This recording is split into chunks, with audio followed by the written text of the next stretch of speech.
दोस्तों कहते हैं मोह माया से हमेशा दूर रहना चाहिए, लेकिन पृथ्वी लोक में मोह माया से दूर रहना असंभव है।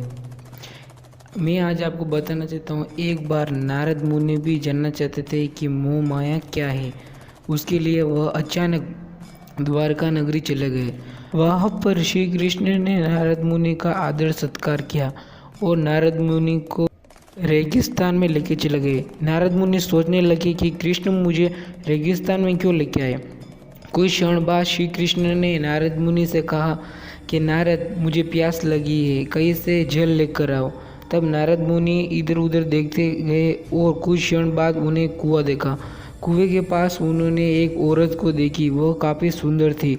नारद मुनि उस पर मोहित हो गए और उसको बोला कि क्या आप मुझे थोड़ा पानी पिला सकते हैं। वह औरत नारद मुनि को जल पिलाकर अपने गांव चल गई। तब नारद मुनि भी उसका पीछा करने लगे। कुछ समय बाद वह औरत एक घर के अंदर चल गई। बाहर उसके पिता बैठे थे। नारद मुनि ने पूछा, क्या यह मकान आपका है? तब उस आदमी ने कहा, यह मकान ही नहीं, यह गांव ही मेरा है। तब नारद मुनि ने अपनी बात रखी कि मैं आपकी पुत्री से शादी करना चाहता हूँ। तब नारद की स्वयंशीलता को देखकर उसके पिता राजी हो गए और कुछ समय बाद नारद मुनि के 4 पुत्र हो गए और वह हरि नाम को छोड़कर गृह गृहस्थी में लग गए। और कुछ समय बाद उस औरत के पिता की मृत्यु हो गई। फिर नारद मुनि पर गांव और उसके परिवार का बोझ आ गया। तब नारद मुनि गृह गृहस्थी में लगते हुए काम करने लगे और कुछ समय बाद गांव में भयंकर बाढ़ आई।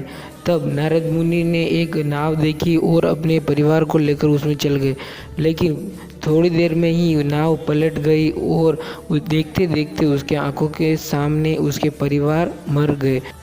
श्री कृष्ण प्रकट हुए और कहा, क्या तुम मेरे लिए जल लेके आ गए? तब नारद मुनि कहा, हे प्रभु, मेरा परिवार मर गया है और अब मैं क्या करूं?